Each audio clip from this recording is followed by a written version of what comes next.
Só para dizer, é isso que eu ia perguntar. Boa noite a todos que estão aqui online, dedicando esse tempinho aqui para ouvirmos o Dr. Jacques, que é um colega muito experiente, que é nosso diretor regional da ABAME de São Paulo, né, diretor estadual do Ibradim, e hoje está aqui para falar sobre locação em condomínios sob ataque. Então, a gente aqui na ABAME está muito feliz de poder contar com a sua presença nesse dia hoje aqui frio no Rio de Janeiro, atípico, bem frio, tá um dia paulistano aqui no Rio de Janeiro, 18 graus, que eu não gosto, diga-se de passagem, gosto de calor. Mas muito obrigada pela sua presença. Então, eu vou passar aqui a palavra para o nosso presidente da Comissão de Direito Condominial, Vinícius Braga, que foi meu contemporâneo da especialização de Direito Imobiliário, né, Vinícius? Aí depois a gente acabou se encontrando aqui na ABAME, alguns anos depois. E Vinícius também vem aí, com certeza, contribuir com toda a sua experiência, sua expertise para esse tema. Tá? Passar a palavra para o Vinícius, que seja um ótimo evento. Um abraço a todos. Muito obrigado, Daniela. Prazer, eu sou o Vinícius Bragança. A Bragança. Olha, Bragança. olha eu já cometendo a Não, não tem gafe. problema. Eu não ia te cortar para corrigir. Deixa você falar, Ah, depois eu falo. Não tem problema. Não tem problema nenhum. Vinícius Bragança, sou advogado, estou aqui presidente da Comissão de Condomínios da ABAME.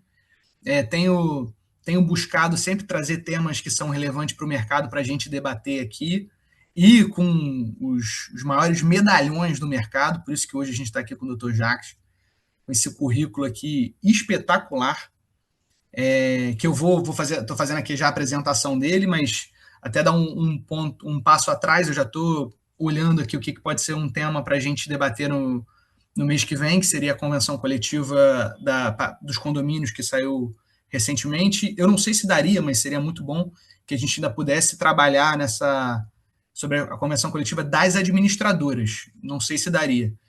Apesar da gente fazer essa mesa com 2 a 3 pessoas, cada vez mais eu vejo que os temas são muito bons, a gente acaba se alongando. Aqui a gente começou, né, doutor Jacques, já falando de Airbnb, porque a gente queria comentar algumas outras coisas, e no final a gente abre para dúvidas e comentários.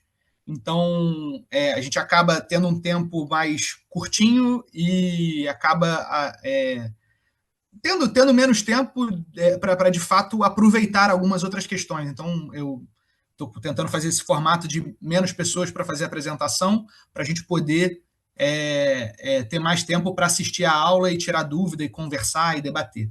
Eu vou dar uma lida aqui no seu currículo, doutor Jacques, que eu lembro que quando eu fui fazer contato com a sua secretária para pedir um briefzinho, ela mandou um listão, eu fiquei assim, meu Deus, nem vai caber tudo no folder que a Vamos gente ia pular. mandar. Eu tô à vontade para Ó, doutor pular, Jacques, porque tem muito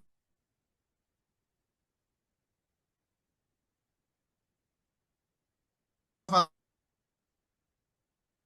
falar. Eu não sei se fui eu que travei. Vinícius, Eu não sei se foi eu começa que de novo, por favor, que travei. travou. Oi. Não, eu ia começar, eu não sei, começo da parte da minha apresentação da comissão, dos temas que a gente quer tratar. Não, não, não, só do currículo. Ah, Do tá. Eu vou currículo. tentar ser breve, tá, doutor Jacques? Então, doutor Jacques é advogado, ex-procurador de Estado de São Paulo, exerceu a chefia da Procuradoria da Assembleia Legislativa do Estado de São Paulo, atualmente é pró-reitor da Universidade Corporativa do Secov, diretor estadual da Associação Brasileira dos Advogados do Mercado Imobiliário, da ABAME, e do Instituto Brasileiro de Direito Imobiliário, IBRADIM.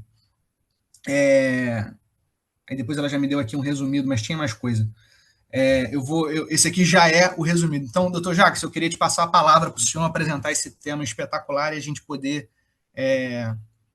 assistir, a gente vai poder aprender. Vamos Essa é lá, a parte vamos boa lá, desses vamos lá. treinos.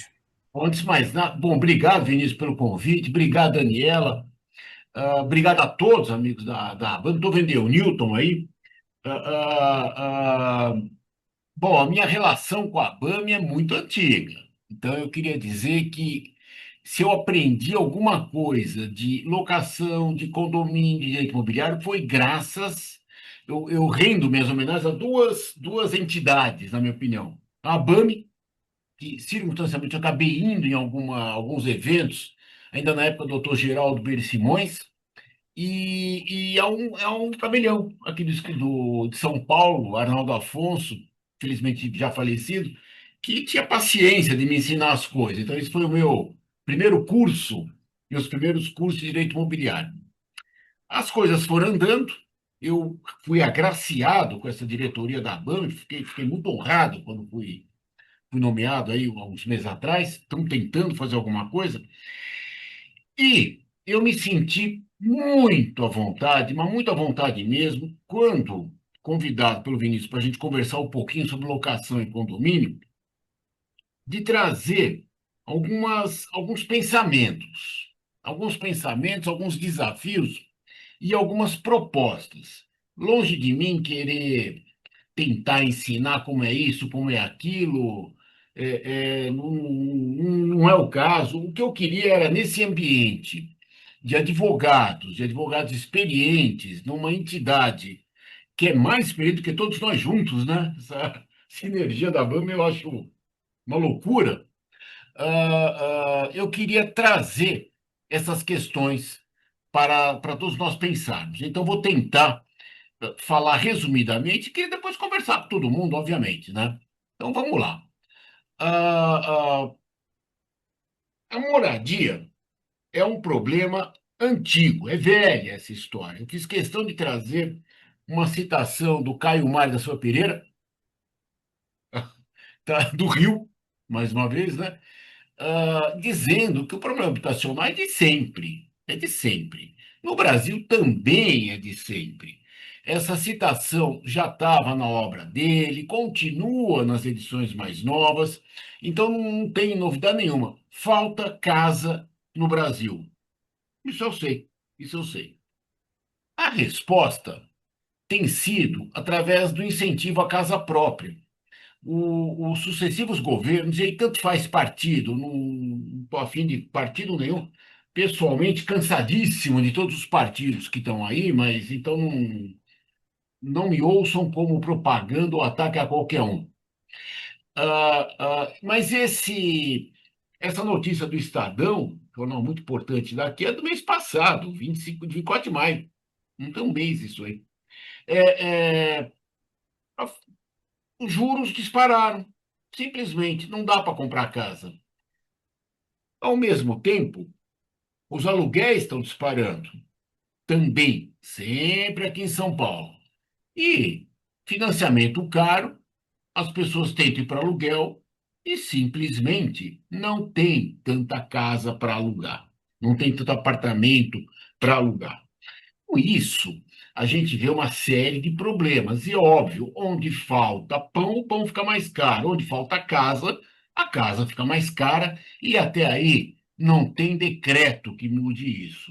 Vamos lembrar que a gente já passou, lá no passado, anos 1970, por decretos limitando aluguel, por decretos limitando despejo, limitando isso, limitando aquilo. E não deu certo. A consequência foi casas fechadas em vez de alugadas. Então, não é por aí que a coisa se resolve. E nós continuamos aí precisando de pelo menos, e aí os números variam um bocadinho, ou de 5 milhões de novas habitações no Brasil, ou de 6 milhões de novas habitações. É sempre para lá de milhão. É isso que é importante. É muita casa. Tá? Vamos lá. Esse é o problema que nós temos. Então, Caio Mário, quando escreveu há 50 anos atrás que o problema habitacional é de todos os tempos, continua sendo. Continua sendo. Era na época e continua sendo. Bom, é tão assim que em 1948, quando foi feita a Declaração Universal dos Direitos Humanos, se lembrou que um dos direitos que todo ser humano tem é o de habitação, assim como tem direito a cuidados médicos, a seguro de desemprego, a alimentação, mas precisa habitar. Não é algo assim tão estranho na cabeça da gente, né? A gente, quando pensa nos nossos antepassados, homens das cavernas, a gente não fala homem da árvore, né? A gente fala da caverna porque é lá que ele morava, tá? Então, precisava da habitação, tá? Em 1966, 20 anos depois daquela Declaração Universal de Direitos Humanos, que todos nós sabemos, lemos, etc., veio então a Assembleia Geral das Nações Unidas e falou que as pessoas também precisam de casa, adotando todo o texto da declaração. Olha só, então, sempre precisou de casa, continua precisando de casa. Em 48, isso era declarado formalmente, não que a formalidade impila alguma coisa. Não, a formalidade não faz acontecer, mas a formalidade mostra que já está acontecendo. Então, o problema era suficiente para constar de uma declaração universal. Mesmo assim, como é que é no Brasil? Qual o tratamento dado pela legislação? Lembrem, 48, hein?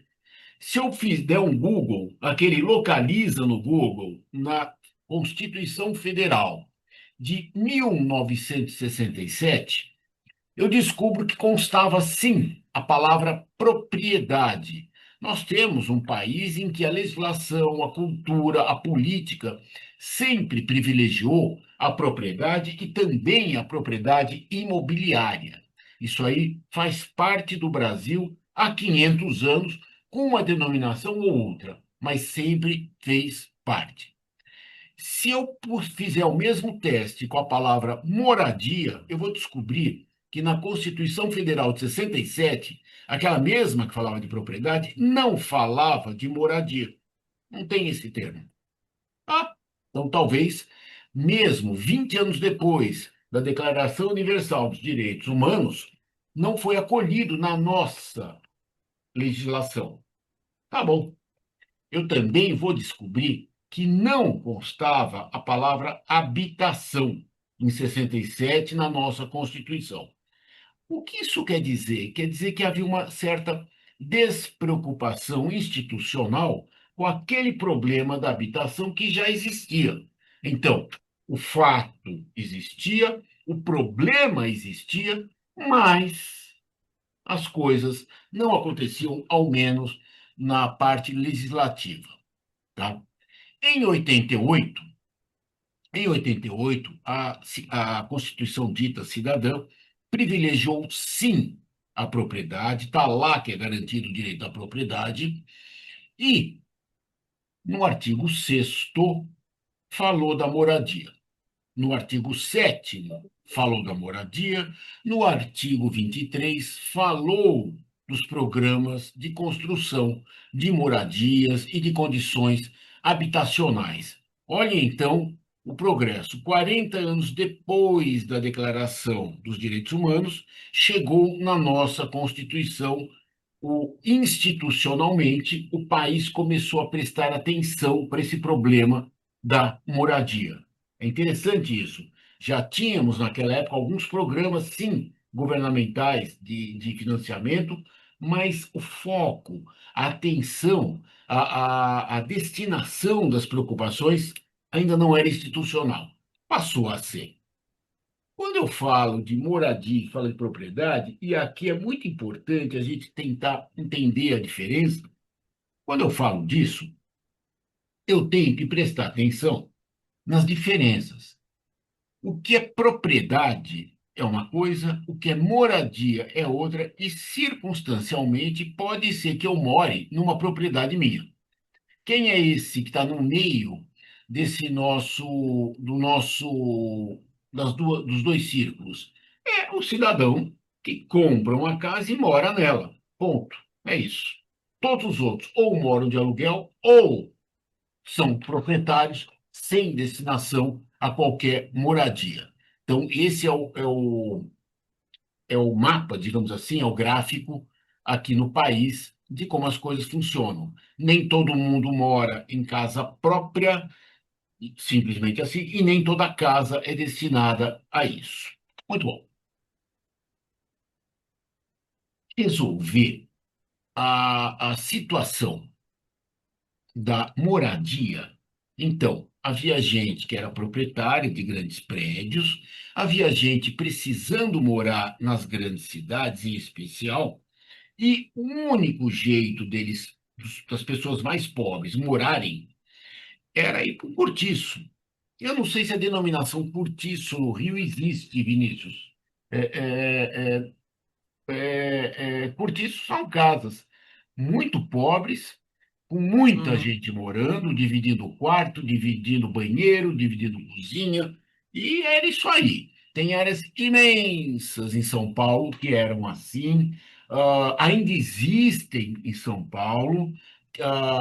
Os governantes nunca gostam de dizer que existem, mas existem. Se você andar numa série de bairros paulistanos, você vai encontrar cortiços, casas de ocupação ruim.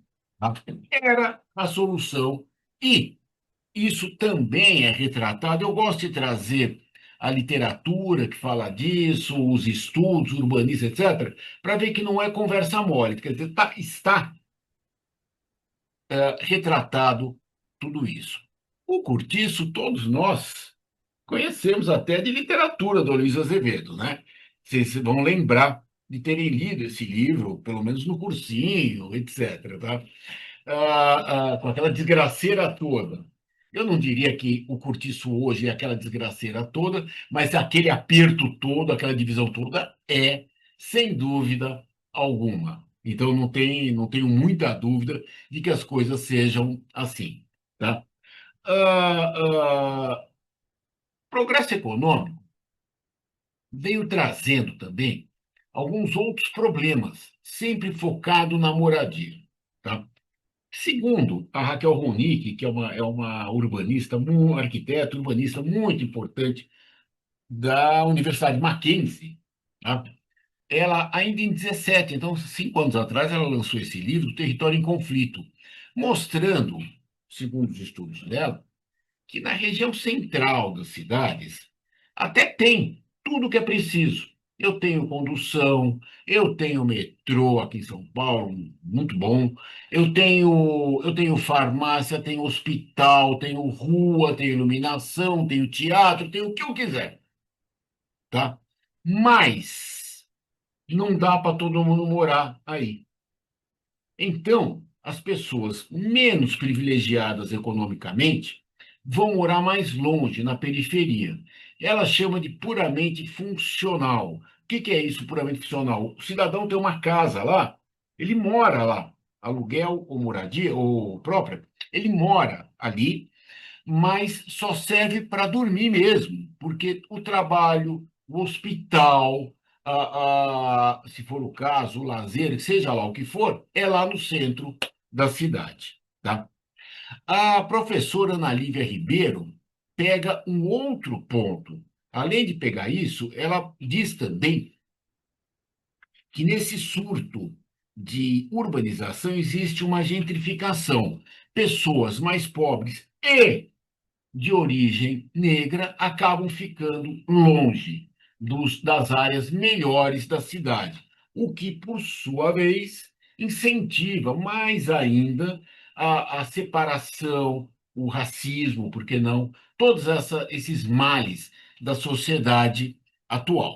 São situações, então, bem retratadas. O que nós temos até aqui? Existe a propriedade, existe a moradia, existe a necessidade de moradia, e quando as pessoas menos favorecidas economicamente vêm para a cidade, vão ter que morar ou num cortiço ou lá longe, sem uma série de benefícios que a gente está acostumado a querer a ter. Bom, ah, diante disso, diante disso, eu fui ver qual era o discurso, quando eu falei que tô sem paciência para governos, etc. Não tem outra solução também, né? Mas a gente perde um pouco a paciência. Eu fui ver quais eram os discursos das pessoas, dos políticos, a respeito de como resolver isso. Eu fui ver ainda na origem do depois chamado marxismo, do Engels. O Engels era aquele amigo rico do Karl Marx, né, que bancava as coisas, etc. Ele dizia que já existem conjuntos habitacionais suficientes nas metrópoles para dar uma utilização melhor e acabar com a escassez de moradia. E basta expropriar dos atuais possuidores. Vamos tirar as casas de quem tem e vamos dar para quem não tem.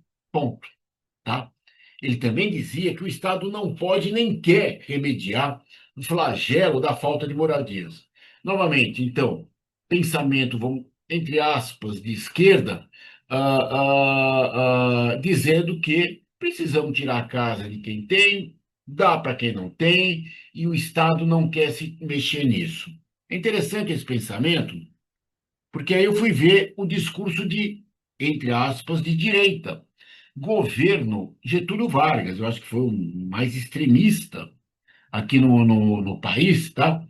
Que pensava a questão de moradia também sobre o aspecto de vamos dar casas para quem não tem, os humildes trabalhadores. Vamos dar.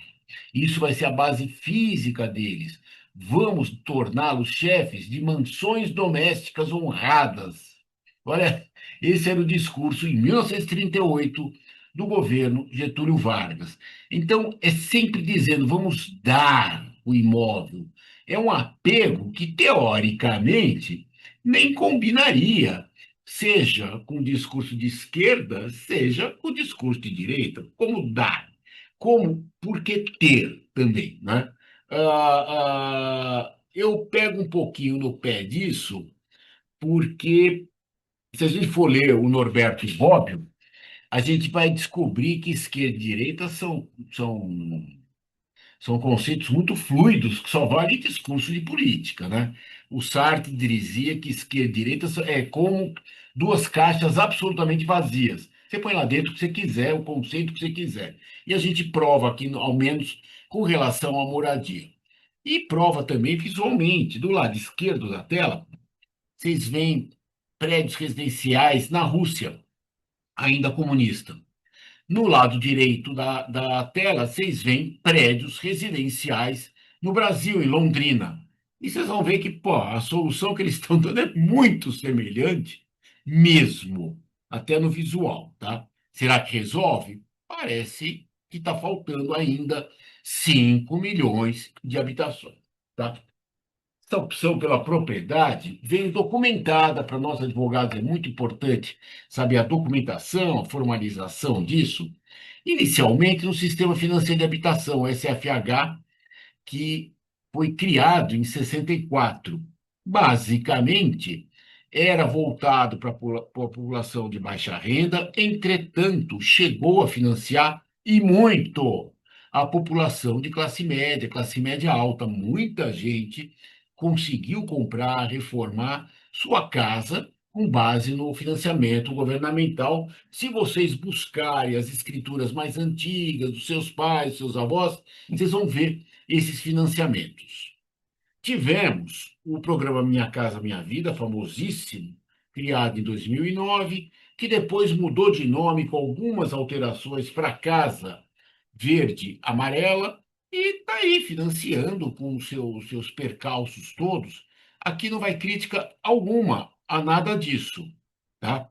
De forma alguma. Entretanto, é interessante dizer que os economistas vinculados ao PT criticam o programa, isso aí tem muita literatura dizendo isso, criticam o programa Minha Casa Minha Vida, dizendo que ele é somente um programa de incentivo aos financiamentos. Quem lucra com isso são os financiadores, os agentes, os bancos, e não as pessoas que precisam.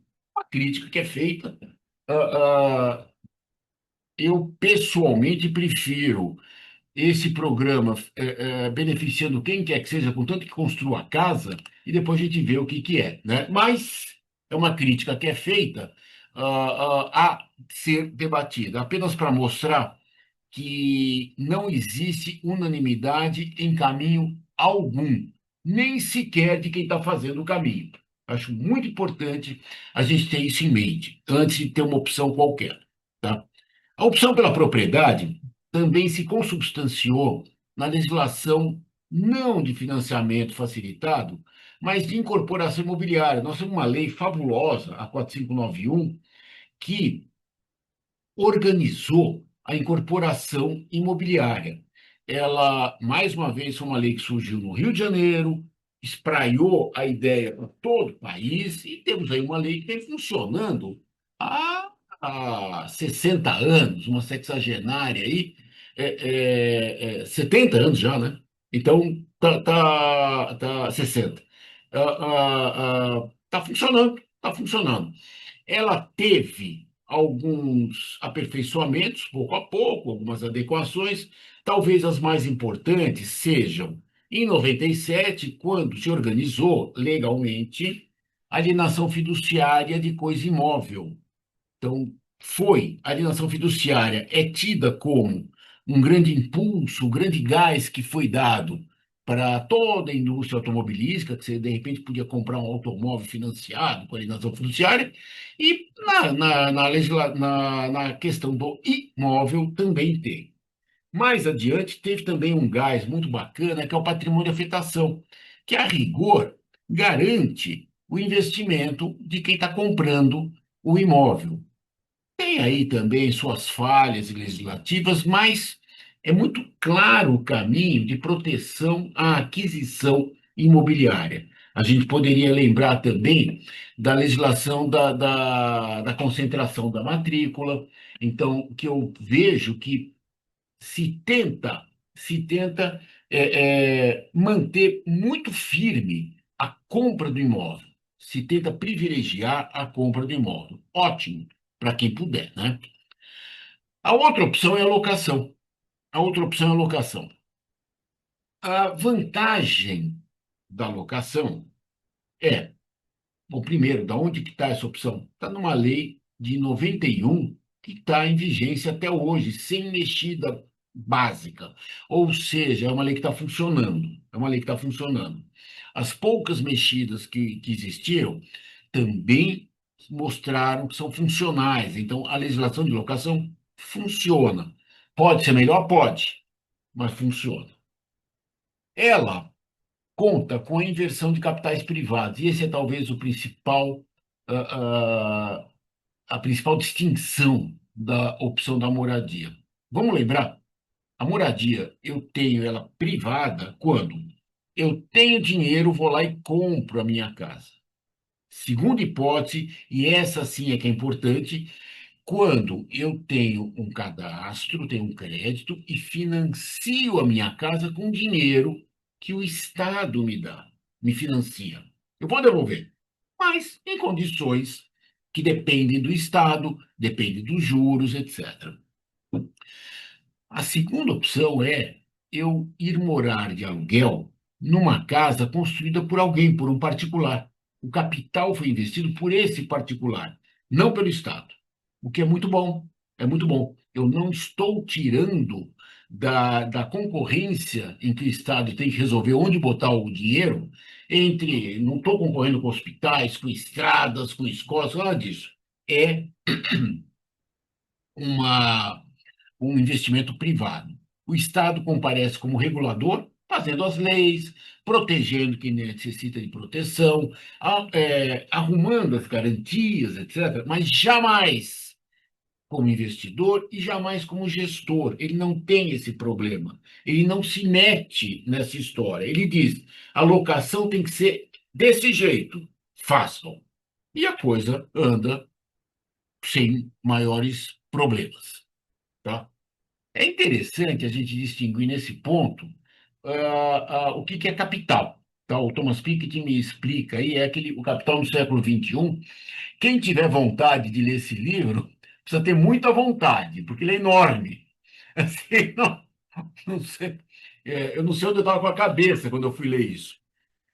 Mas ele mostra que capital é tudo que você tem.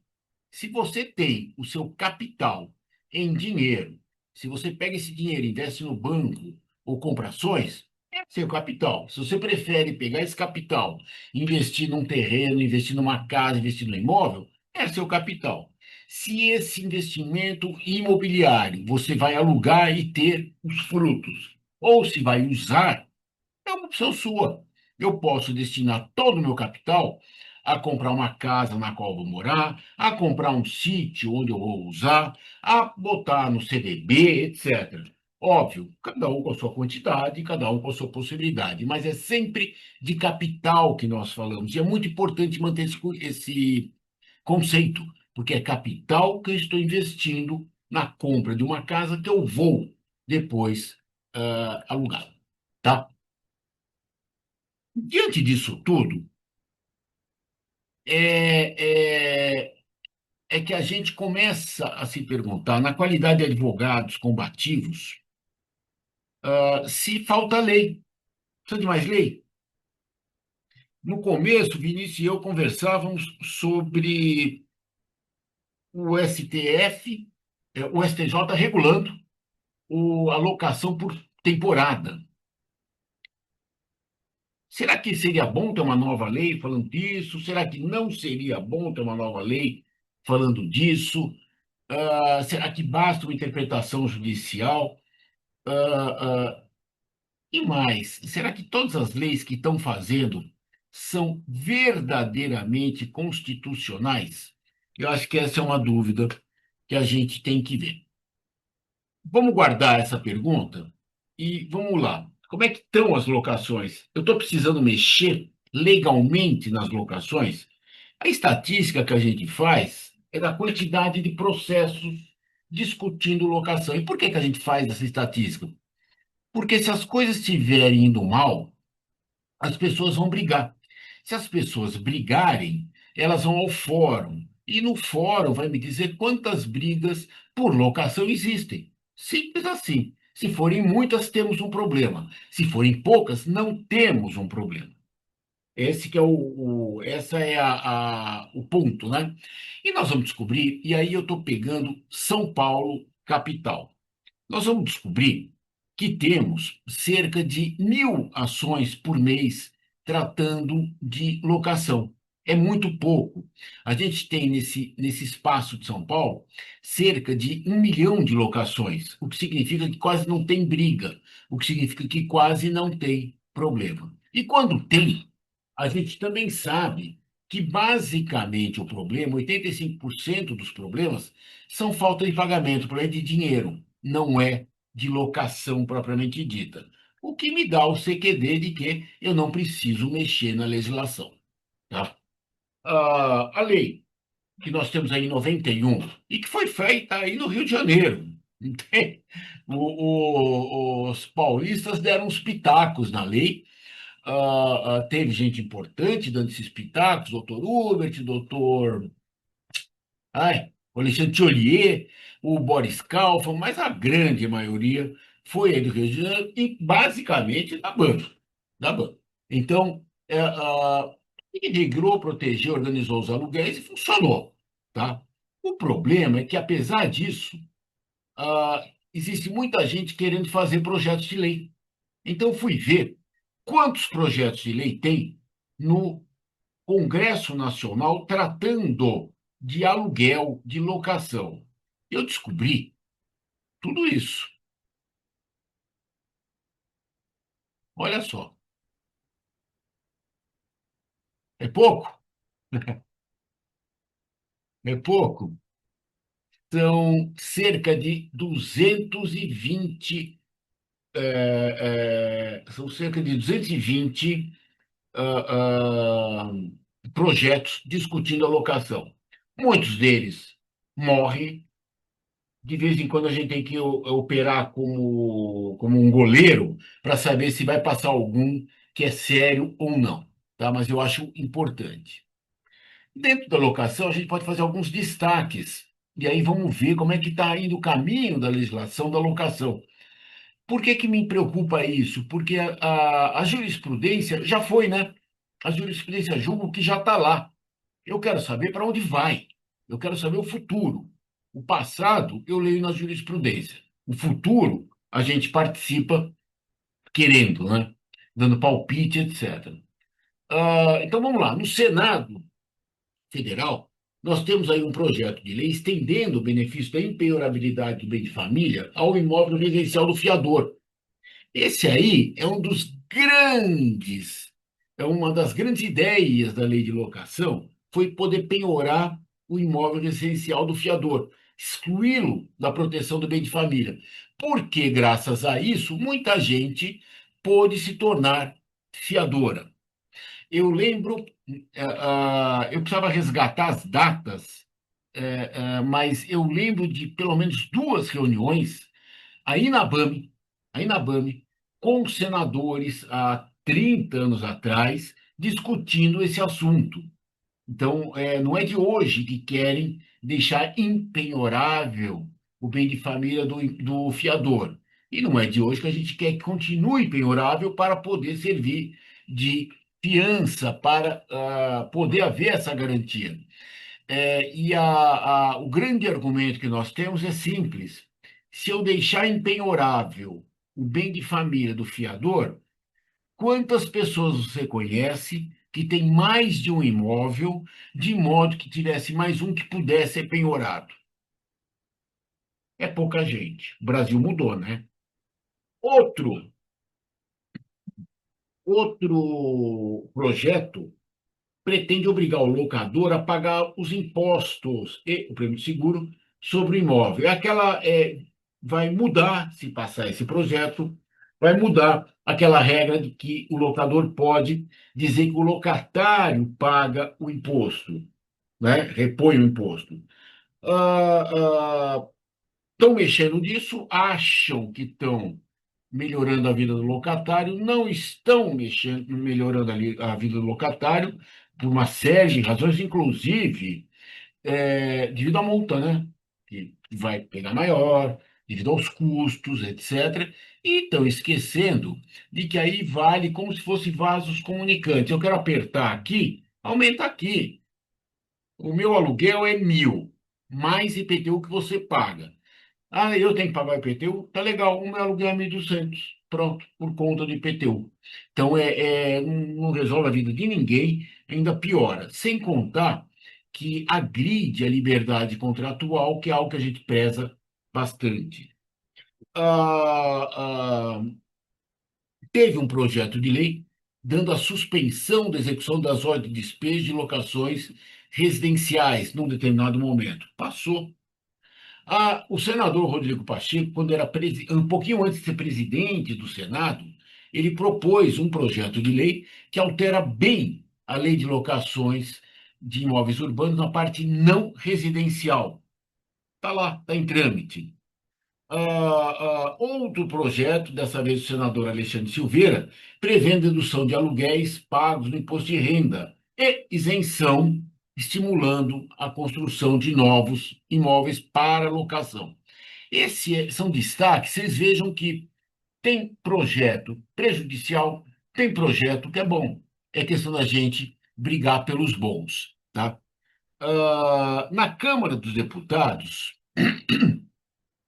tem um projeto incluindo a caução locatícia averbada no rol de direitos reais. Daria mais proteção, independente aqui da severidade com que a gente olhe a caução como garantia e também da severidade de direitos reais, é um projeto que talvez empreste maior segurança.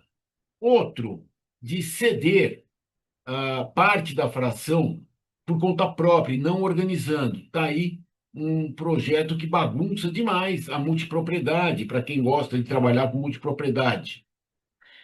Outro, permitindo avisos ao locatário, do locatário por meio eletrônico. Pronto, está modernizado, né? Nada contra, é um bom projeto. Outro, ampliando o prazo máximo do contrato de locação temporária.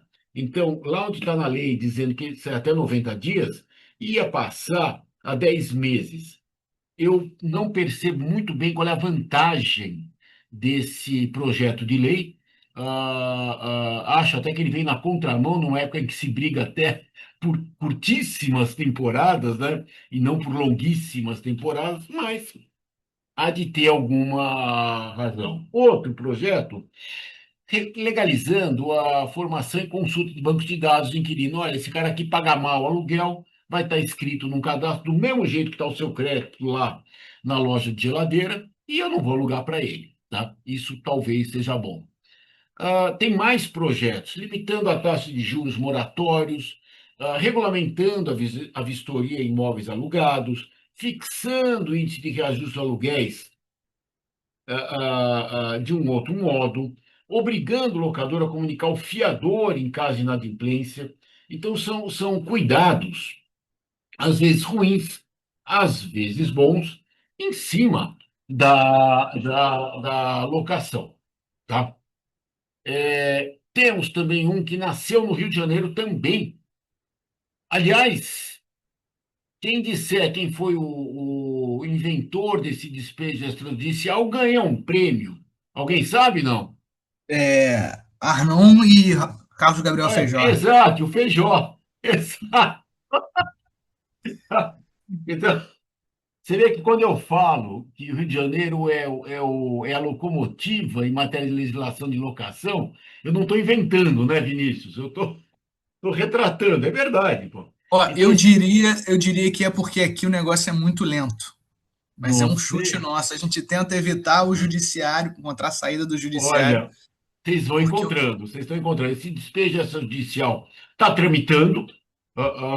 Eu, logo que o Feijó e o Arnaud me contaram, eu os trouxe para falar no Ibradim ainda. Era na época da pandemia ainda. Tá? Eu achei bárbara a ideia. Sim, eu sou o capitão da torcida, né? Não sou autor, sou capitão da torcida, tá? E tá lá, tá? Tem o da consignação em folha de pagamento de aluguéis residenciais também, com seus problemas de texto, etc. Mas se pensando, está se tentando melhorar as coisas, tá? A gente vê também que a lei é bem equânime. Talvez seja por isso que ela funciona há tanto tempo. Ela está regulada. Por que eu estou falando disso tudo? Para mostrar que existe um ambiente legal de locação que me permite pensar com seriedade no aluguel de imóveis. Tá? Em condomínio, também são aí, existem os projetos de lei. O primeiro, talvez, vá dizer sobre o home office. Que história é essa de eu morar num condomínio residencial e poder trabalhar? Ué, residencial quer dizer também trabalho ou residencial não quer dizer trabalho? São coisas a serem pensadas.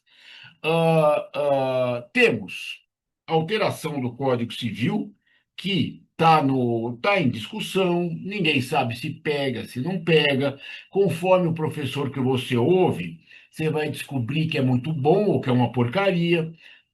A gente vai lendo. Dentro de condomínio, pessoalmente, não acho que esteja bem, não acho nem que seja completo, nem que seja bom.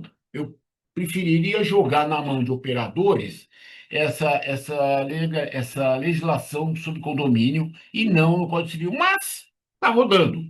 Eu acho que também exige a nossa preocupação.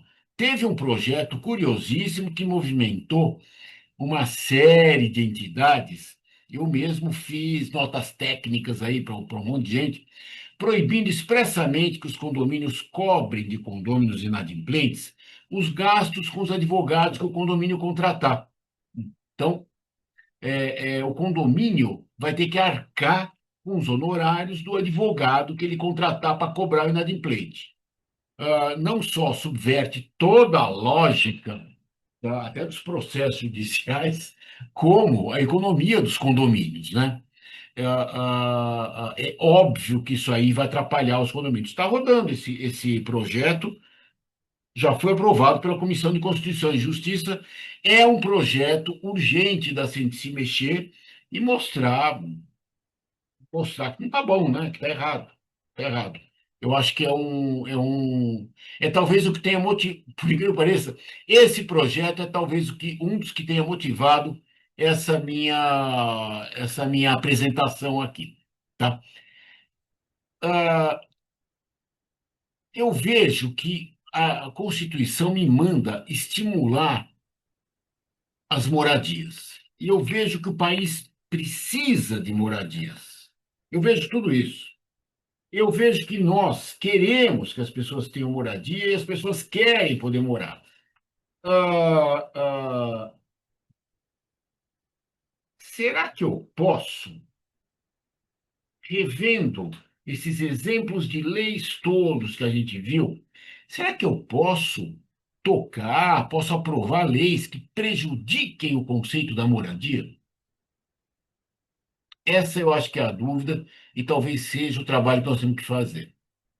Ah, a moradia é um programa constitucional, não é uma determinação constitucional, mas é um programa, está no artigo 6º, basicamente.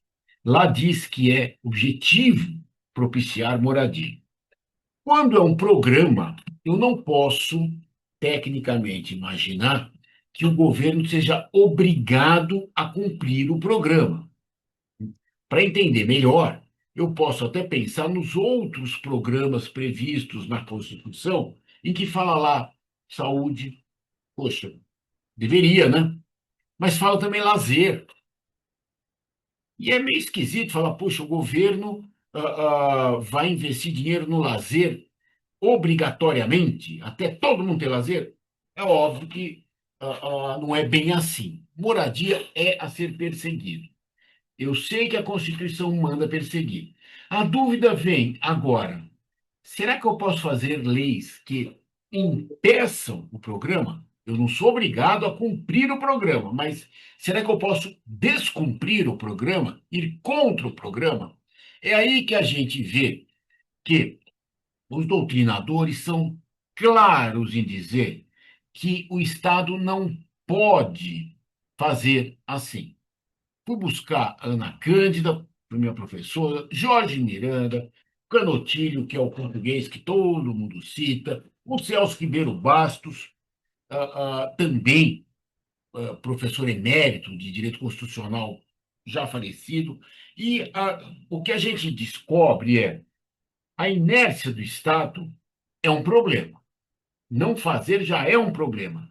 Fazer contra é proibido, simplesmente proibido. O que nos leva a uma pequena conclusão, que são as seguintes. Número 1, precisamos de moradia. Não é de hoje. Número 2, o Estado é perene, ele é bastante eficaz na moradia vendida, comprada, financiada. Ele tem sua eficácia, não faz mais porque não pode fazer, com todas as críticas possíveis. Mas que ele faz, faz. Inegável, e qualquer que seja o governante. O Estado pensa ainda em termos de propriedade, embora não seja isso que diz a Constituição. As pessoas pensam em propriedade, embora não seja isso que o mercado quer e o mercado pode. Eu também quero ter um castelo, mas eu não posso ter um castelo. Eu tenho que ver o que eu posso. O que que é. Aí o ótimo é inimigo do bom, né? Não dá para dar casa para todo mundo e dá para alugar para todo mundo. Os pensamentos hoje são de aluguel. As pessoas gostam, ou têm preferido, ou tem sido possível morar em aluguel, e somam-se países e cidades em que quase todo mundo mora de aluguel. Viena é um exemplo clássico de gente morando alugado e não comprado. Curiosamente, perto de onde morava o Engels, né, que dizia que isso era um crime. Mas, mas eu estou num lugar alugado lá, tá? Existe o capital disponível. Os empreendedores podem construir para alugar e qualquer dia a gente pode falar de multifamily, que tem dado certo demais em várias classes em várias categorias de moradia.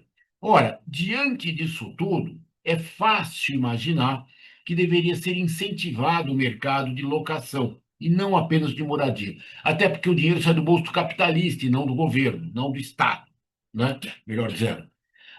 E a outra conclusão é: qualquer lei que venha contrária a isso tudo, e parece que em algumas nós estamos vendo esse caminho, os exemplos foram dados, qualquer lei que venha impedir, venha amarrar o desenvolvimento da moradia, vai ser inconstitucional. Essa é a tese, no sentido de que estará ferindo um programa constitucional.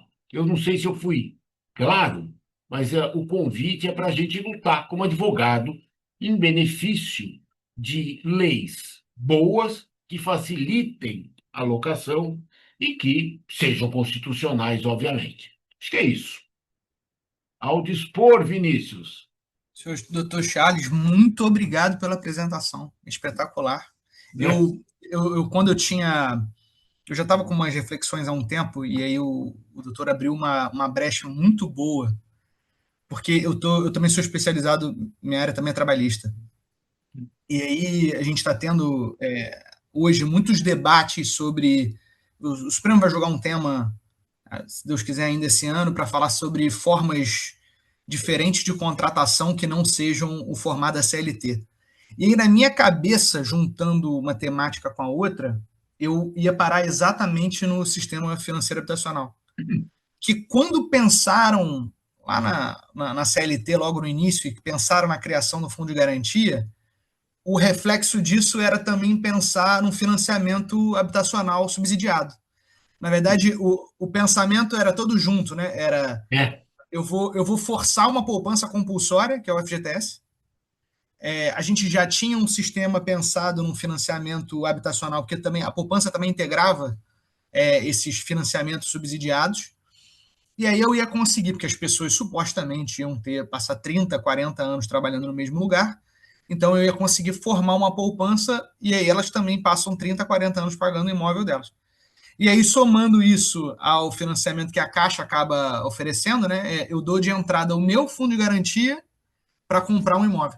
E aí eu comecei a pensar assim, bom, então a gente vai começar a ter um problema em alguma hora. Porque se eu tenho crédito subsidiado que vem do fundo de garantia, e a nossa tendência hoje no mercado de cerca de 100 milhões de trabalhadores, a gente está reduzindo esse escopo de pessoas que têm carteira assinada e que, portanto, têm fundo de garantia, eu estou reduzindo o lastro que eu tinha para financiar essas moradias.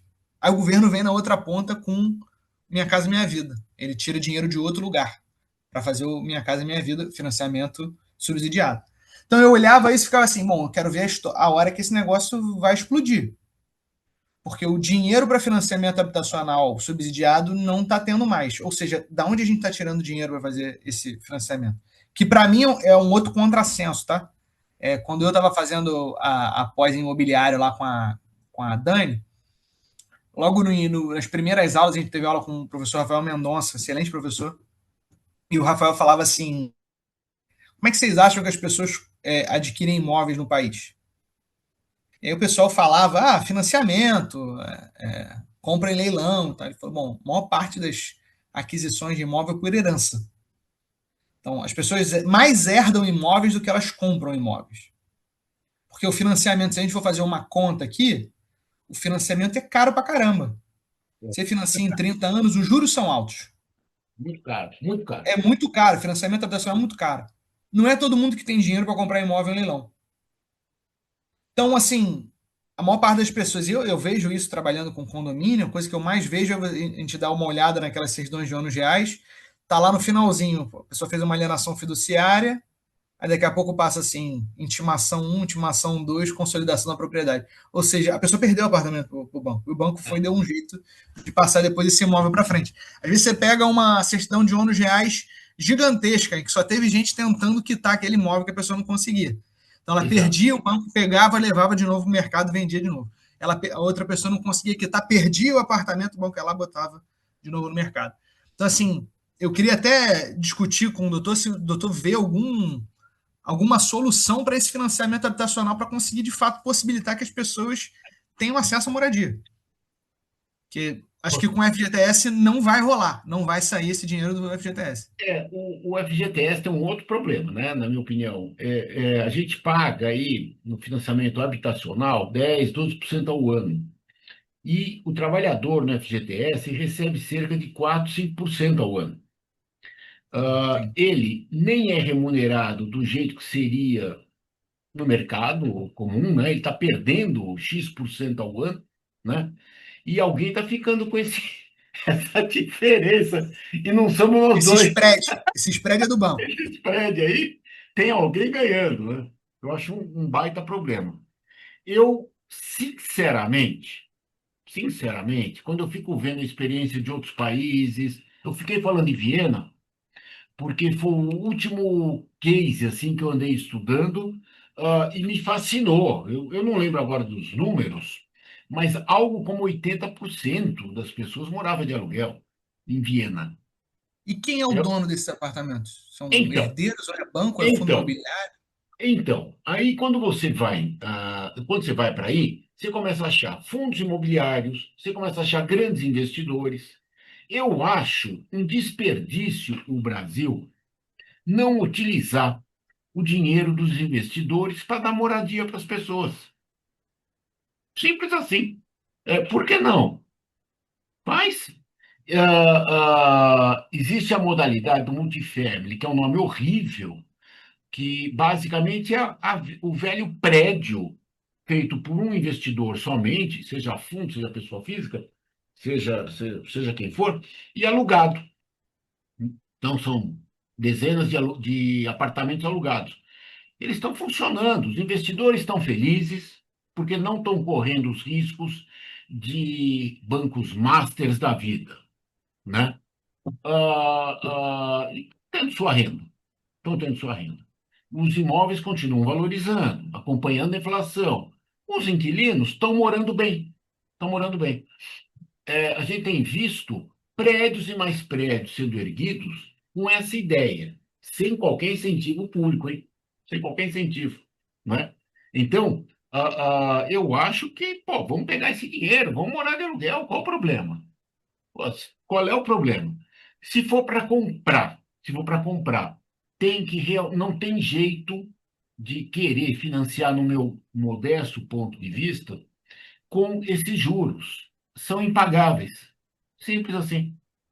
Não, não, não dá. Não dá para pagar 14% ao ano. As empresas não conseguem pagar. Como é que você, trabalhador, vai conseguir pagar um juro desse ao longo de 30 anos? Não dá para pagar. Não dá, não dá. Eu acho uma insanidade imaginar que é possível. Assim, eu não tomaria um empréstimo com esse juro hoje, a não ser que eu tivesse certeza que ia falir todo o sistema e iam parar de cobrar, né?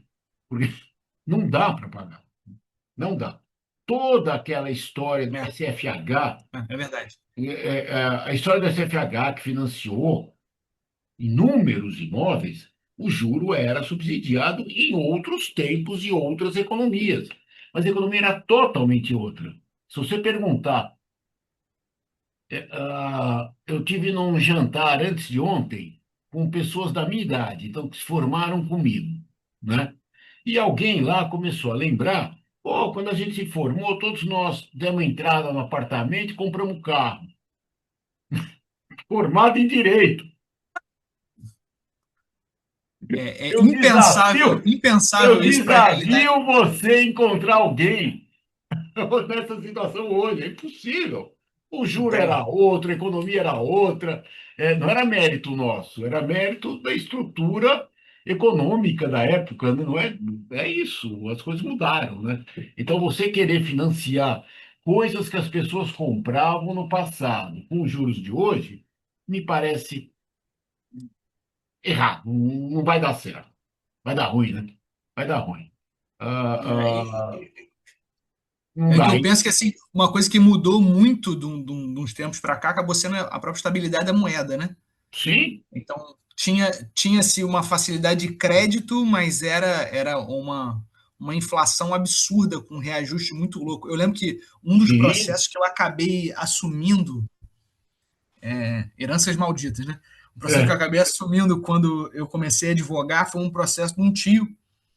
O processo era mais velho do que eu e tinha um problema sério, porque ele tinha conseguido, tinha uma cláusula contratual que ele é autônomo, e aí o índice de correção para cruzado, aí teve umas mudanças de moeda no meio do caminho, era um índice, um índice referencial. E depois, quando chegou o real, o negócio quebrou o sistema inteiro, quebrou a lógica inteira do troço, e aí ele ficou com esse processo travado, não ia para frente, não ia para trás, até que a única maneira de se resolver esses negócios caóticos assim, que assim, o apartamento com ele já pagando, sei lá, R$ 1 milhão parcelado, ele ainda precisava pagar 1,5 milhão. O apartamento, assim, loucura. não era um apartamento de 1 milhão, sabe? E aí a gente chegou, no final das contas, ele tinha depositado um dinheiro, tinha arrumado uns advogados que fizeram umas confusões assim no processo. Bom, no final das contas, a gente fez um acordo com a Caixa Econômica, a única maneira de resolver um problema bizarro desse é fazer um acordo. Não tem jeito, não tem jeito. Mas era Eu, assim, foi eu, eu uma, fui uma numa, zona, eu o fui processo numa durou 30 audiência anos. dessa, eu fui numa audiência dessa, e a juíza estava um enrosco desse tipo. Era um enrosco, isso aí não é processo, é enrosco, né? A juíza, às tantas, ela falou: Olha, eu vou jogar a toalha, eu vou fazer uma coisa que não se faz. Ela virou para mim: Doutor, o senhor, o senhor que está sempre falando por aí, que sugestão que o senhor dá para resolver isso aqui? Eu falei: Olha, eu vou responder uma coisa que não se responde. Ela falou: O quê? Eu, se fosse juiz, só deixava as pessoas saírem daqui depois de fazer um acordo. Tranca a porta, né? Tranca a porta da sala, vocês só vão sair Tranca daqui. aí, porque não vai dar certo. Foi a única maneira de resolver esse processo enrolado, assim, com. Aí tinha um outro apensado com vários debates. Era o caos. Era o caos. Acho que no final das contas foi só um daqueles mega acordos da Caixa Econômica, sabe? Quase É, um feirão da Caixa, mas era para acabar com o processo. E aí todo mundo voltando, discutindo esse processo, no final das contas, a gente conseguiu encontrar a solução para um processo de 30 anos. Mas era um processo gigantesco, uma confusão gigantesca, que acho que no fundo ninguém tinha solução. Ninguém sabia como é que era a não tem conta solução. que a Caixa fazia para justificar o valor do financiamento. O índice não existia mais. Se fosse pegar o referencial, ia para aquele 3, 4 vezes o valor do próprio imóvel, não era impagável. Valia mais a pena a Caixa retomar o imóvel, vai dar teu jeito aí para procurar esse dinheiro na praça. Mas é mesmo. O que a gente começou aqui conversando de Airbnb, e aí um dos pontos que eu separei aqui, que o senhor acabou falando também na apresentação, que Barcelona e Nova York estão com uma guerra com o Airbnb Isso. por conta desse efeito da gentrificação. Em Nova York, eles conseguiram. Não pode ter Airbnb na ilha, em Manhattan, mas pode ter em volta da ilha. Então, é uma proteção para os hotéis, que Isso. estão, a maior parte deles situados ali. E o grande Isso. problema em Barcelona é a gentrificação, que também é o nosso, tá? Eu lembro de ter um humorista, eu achei engraçadíssima, apesar de cruel a piada, que ele falou que a gente Rio de Carioca, né? Carioca tinha que agradecer um pouco da criminalidade que tem, porque se não fosse, a cidade é linda, maravilhosa, mas se não fosse a criminalidade, os gringos compravam a Zona Sul inteira, não tinha como nenhum nacional morar na Zona Sul do Rio de Janeiro. E aí, essa é um pouco da sensação que dá, porque assim, a cidade é uma cidade linda, é uma cidade perigosa em alguns aspectos, e ao mesmo tempo, assim, o poder da moeda do gringo vindo para cá arrasa a gente. Um dólar, um para 5 alto, um euro 1 para 6 é inviável para a gente competir com eles para conseguir É. manter essa moradia. Nossa, senão a gente vai ser totalmente gentrificado, vai ser todo carioca, vai ser afastado dessas zonas mais interessantes da Uhum. cidade, as partes mais bonitas, as partes que são os cartões postais. Aí eu separei esse ponto aqui para a gente falar. Então, Assim, eu sei esse que... ponto, Vinícius, eu acho interessante, mas eu realmente acho que a regulação disso tem que ser municipal. Sim, Exatamente essa tua descrição, eu entendo perfeitamente. Cada vez que eu vou para o Rio de Janeiro, eu acho mais caro o Rio de Janeiro. Tipo, óbvio que eu quero ficar num bairro bacana, quero ver a praia, né? Aquela coisa toda. Embora 90% das vezes que eu fui para o Rio de Janeiro, eu fui de terno e voltei de terno, mas não é o que eu queria. Não é o que eu queria, né? Aliás, o fato de que no prédio da OAB você olha para a direita, vê vistão, naquela né? sacadinha o Cristo, fala: É. o que eu estou fazendo de terno aqui, meu? É, Olha, é lindo. Aquela sala da OAB ali na sede, ela tem uma vista muito pô, bonita. é Da, covardia, da, tio. Aquilo é é, covardia. Pô, é muito bonito. mas aqui em São Paulo, a gente não tem esse problema. Tá? A cidade é muito variada. Tá? Exatamente agora, eu estou do lado do edifício Copan, Ah, esse, sim, esse que aparece aí sim, sim. é, e ele, de repente, ressurgiu graças à locação Ao do Airbnb. Airbnb. É, ele estava jogado, ressurgiu. Bárbaro, a região está bonita, as pessoas estão circulando, o pessoal novo, etc. Provavelmente, eu não sei, os aluguéis estão subindo também, mas foi um respiro que eles deram, né? É óbvio Sim, que se você der esse mesmo incentivo em Ipanema, só vai vir gringo mesmo, né? é, Não é. tem por onde, tá? Então, Inclusive, esse edifício Sacopan, Sacopan não, perdão, Copan. Copan, Sacopan é aqui no Rio. Esse edifício Copan, salvo engano, tem um podcast chamado O Síndico, muito bom, acho que é da É, Folha, em que pior ele que tem. fala de umas situações que aconteceram nesse prédio, Isso. até agora, que acho que foi uma saída de uma gestão um pouco conturbada que teve lá, mas Foi. assim, é Foi. uma O história. ex-síndico faleceu há pouco tempo, assumiu um outro síndico. Eles estão tentando organizar, mas que está indo bem, tá. Tá? É. As coisas estão andando.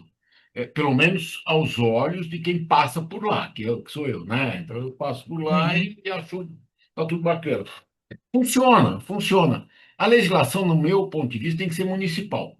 Tem que ter algum tipo de coisa. Não vejo, também acho que a decisão tem que ser prédio a prédio. Eu não acho que eu possa decidir o que acontece no seu prédio. sim, Eu acho que prédio a prédio pode legalmente prever se aqui vamos ter temporada, não vamos ter temporada. E se tiver temporada, nós já temos a legislação pronta para funcionar. Tá?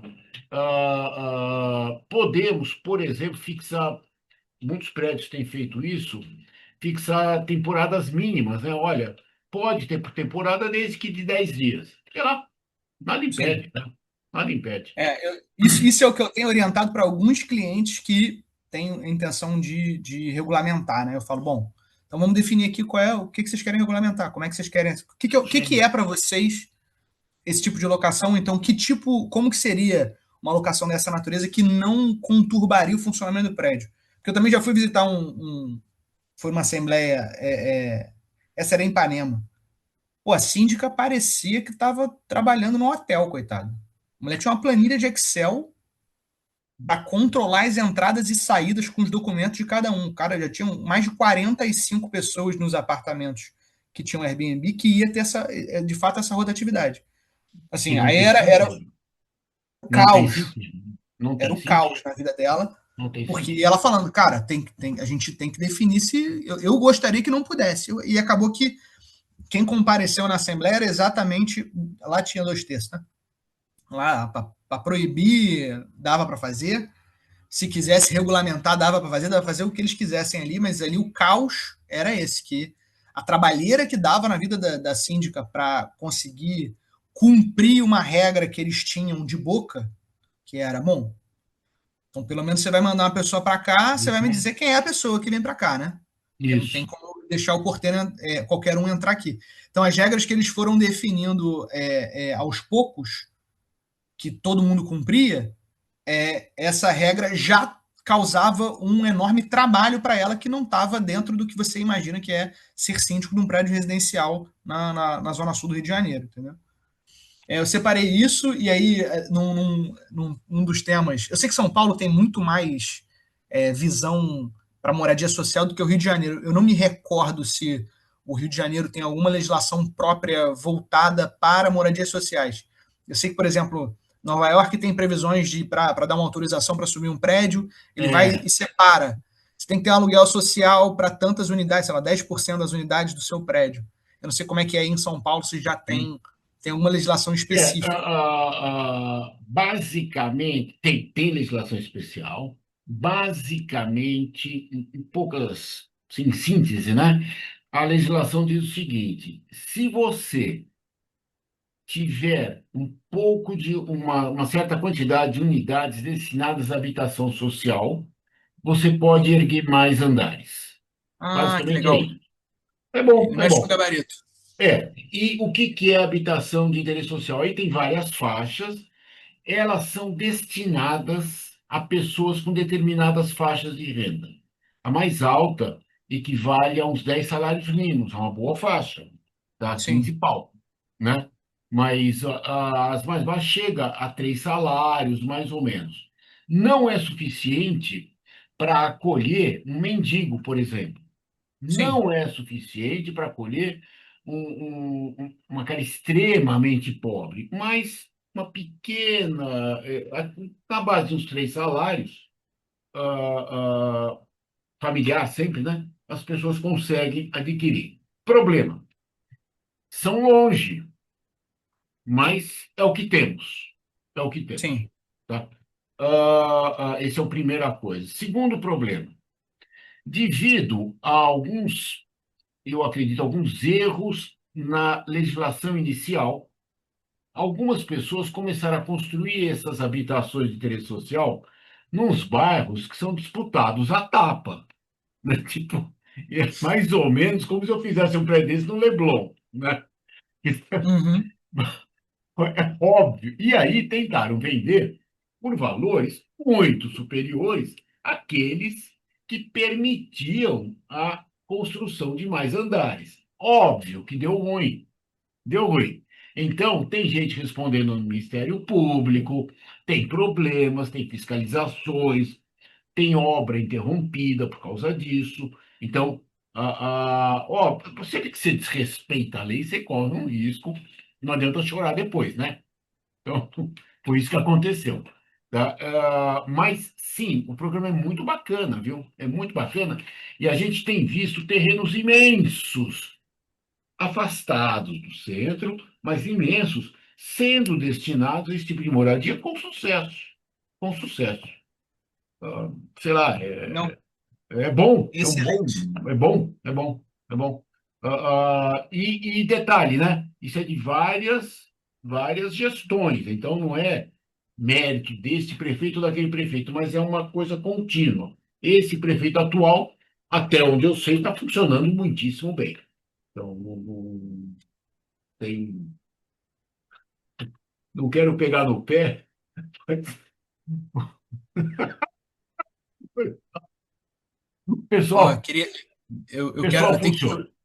eu tenho que registrar aqui a presença da doutora Zenaide Augusta. Opa, como vai, doutora Zenaide? Sou fã dela. Sou Está aqui, fã. está presente aqui na sala. Até uma última palhinha só para a gente conversar aqui, porque como a gente estava falando Ah, de habitação, que é outro tema que eu tinha separado para a gente conversar brevemente. Hoje, comicamente, a gente está conversando sobre habitação aqui e eu fui atender uma conhecida, conversei com ela sobre algumas coisas, do nada ela falou: você é advogado imobiliário, né? Eu falei: sei um pouquinho. Aí ela foi falar que ela aluga um apartamento em Copacabana, e aí ela estava comentando que ela aluga uns quartos. Ela aluga uns quartos, o apartamento é grande, são uns 3 quartos. E aí não tem previsão no contrato de que ela não pode sublocar. E aí, mas a locadora sabe que ela aluga. E ela falou assim: eu não vou liberar a sublocação, porque se eu liberar a sublocação, tu vai fazer Airbnb. E aí você vai acabar ganhando mais dinheiro do que eu estou ganhando aqui alugando apartamento para você. Ela falou: mas eu não quero fazer Airbnb, eu quero alugar quartos para outras pessoas. Ela, não, isso daí não tem problema. Então, essas configurações, às vezes, para permitir que as pessoas tenham acesso à moradia em determinadas localizações, acabam fazendo com que surja essa ideia do que a gente fala que seria uma república, mas a gente está falando daquela ideia do cortiço que você acabou de mencionar. Assim, não é um cortiço, Não é cortiço, um mas é uma cortiço, coisa não é um cortiço. Você que está falando de um acaba. negócio, Uhum, você está falando de um negócio, era tão comum, eu tive tantos amigos morando desse jeito, tá? sim. Gente que vinha para São Paulo para estudar, assim, eu era de São Paulo mesmo, né? Mas eu acho que o Estado não pode interferir tanto assim na vida das pessoas. Você veja, nesse seu exemplo, a inquilina consegue viver bem e fatura algo. A locadora recebe o aluguel dela em dia. Os moradores estão morando bem, tá? Num apartamento, num quarto, etc. A vida está organizada. A vida está organizada. Não dá para a gente imaginar. Eu sempre penso naquela frase da Maria Antonieta, né? Se o povo não tem pão, manda Vai brioche, né? brioche. As pessoas ficam pensando que todo mundo tem muito dinheiro para comprar um apartamento de 300 metros quadrados, mobiliar e morar sozinho. Não é assim o mundo e não é assim em lugar nenhum do mundo. Então, não é assim. Não é assim. Então, muitas pessoas vão se virando. O que é o Uber? Né? Metade dos motoristas de Uber tem outro emprego. E eles entenderam, bom, eu preciso de mais dinheiro do que eu ganho lá naquele emprego. Eu vou fazer um Uber, pô. Então, meio período eu sou Uber, meio período eu sou sei lá o quê. Não tem problema. As pessoas se viram, as pessoas querem se virar dignamente, morando, trabalhando, operando, etc. Não estão cometendo crime nenhum, pô, ninguém está roubando Sim. ninguém, né? Eu acho que nós temos que permitir essas coisas. Dentro do condomínio, se fosse dentro de uma casa, não teria problema nenhum, né? Dentro do Tá, condomínio, nós já ganhamos da lei a métrica que nós precisamos respeitar. Simples assim. Nós temos que respeitar tudo que a lei diz que a gente tem que respeitar. E é a segurança, a saúde e o sossego. Se esses inquilinos de quarto da nossa personagem não perturbarem a saúde de ninguém, a segurança de ninguém, o sossego de ninguém, que vivam felizes lá pro resto da vida, né? Que vivam felizes, pô, não tem.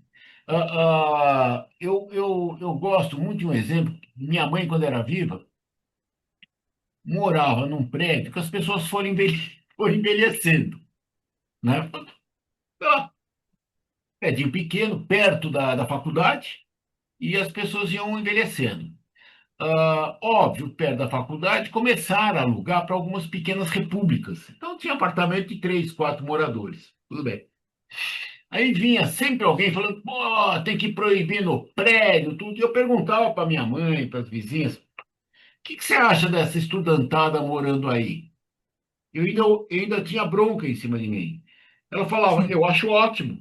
Eles vêm aqui quando você não vem e ficam conversando comigo, né? Seja para me trazer um pedacinho de bolacha, seja para pedir um açúcar, não sei o quê. Às vezes, outro dia mesmo, um consertou minha televisão, coisa que você não faz. Mantém o prédio vivo, né? Eles mantêm o prédio vivo. Pô, e as velhinhas gostavam. É isso, viver é isso aí, né? Viver é isso É. aí. Não vou eu mandar na tua vida, e cada um sabe de si. Eu acho que esses aluguéis, desde que respeitem o sossego, a segurança e a saúde dos condôminos, que, aliás, são três pressupostos que eu saiba, são os únicos que são repetidos duas vezes no Código Civil. Uma dentro do direito de condomínio e outra dentro do direito de vizinhança. Então, respeitou isso, vivam bem. Quem sou eu para dizer como os outros têm que viver, né? Acho que é isso. Exatamente. Acho que é Gente, isso. a gente está aqui nesse bate-papo, eu nem abri para pergunta. Eu não sei se Ai, tem alguém que quer fazer algum comentário.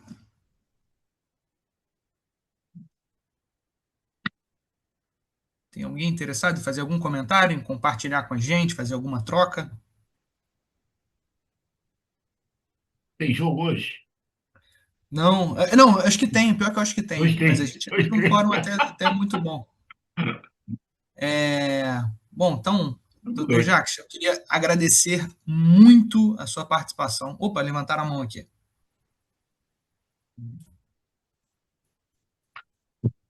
Ih, duas mãos. Vamos lá, iPhone 156 e a Araçaí. Araçari. Ao dispor. O Felipe agradeceu aqui a gente, excelentes exposições. Obrigado, O obrigado. doutor Cláudio Sentimento Habib assim. gostou muito da conversa, muito boa conversa, Obrigado, parabéns. Flávio. Obrigado. Doutor Newton falou que teve que sair aqui, mas agradeceu também a palestra e até a próxima oportunidade. A gente teve que Obrigado, até sair. lá. Vou até aproveitar que Araçari também parabenizou a excelente palestra. Muito bom, doutor Jacques. Obrigado. Não sei se o iPhone 156 vai falar alguma coisa. Gabriel Nascimento comentou aqui, excelente, aprendi muito.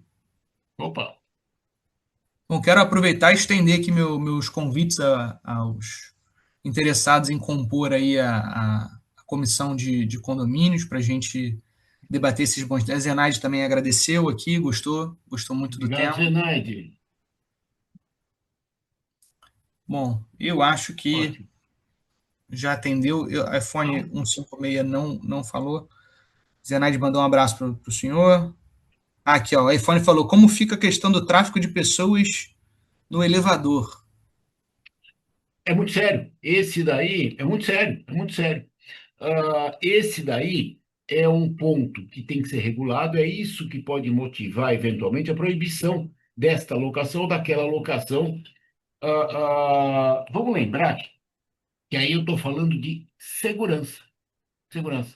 Os elevadores são bolados, são planejados para atender uma certa quantidade de pessoas naquele determinado prédio, mais do que planejados, são fiscalizados e autorizados a funcionar pela prefeitura local. Ela estuda tudo isso e fixa, olha, aqui eu preciso de X N elevadores para tanta carga. Tá? Eu não posso superar isso sob pena de violar a segurança, sob pena de violar regras do Corpo de Bombeiro, que eu preciso pensar em fugas, né? Não é nem quem está dentro do elevador, é quem sai correndo pela escada também, né? Então, tudo isso aí pode prejudicar a questão do o quesito da segurança.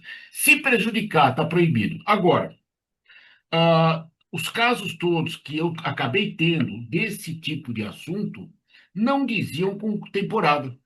Sabe com o que diziam? Com prédios não residenciais, com andares alugados para call center.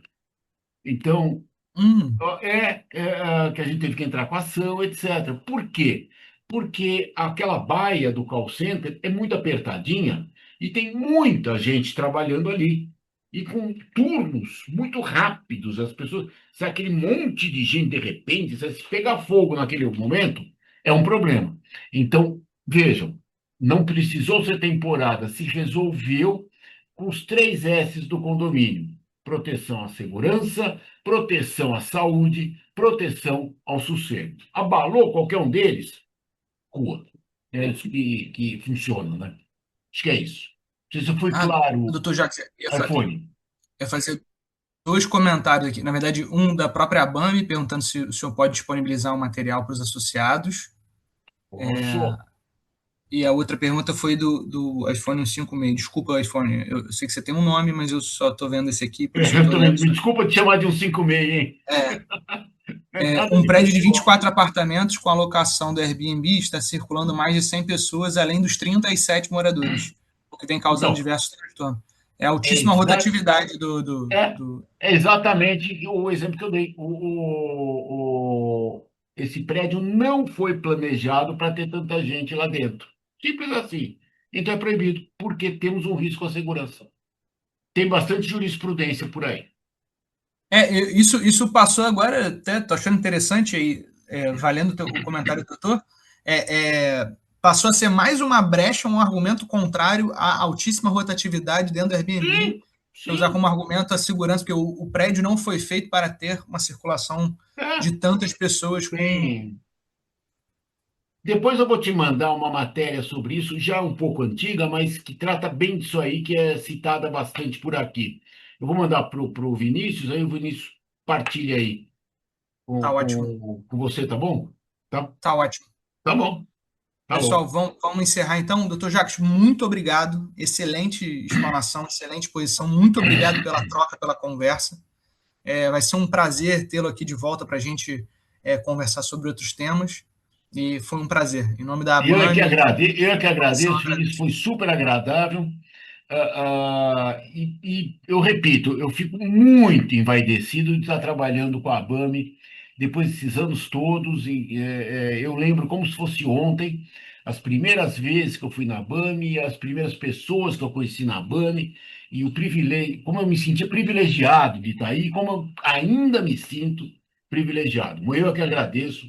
Muito obrigado mesmo. Muito obrigado. Muito obrigado mesmo.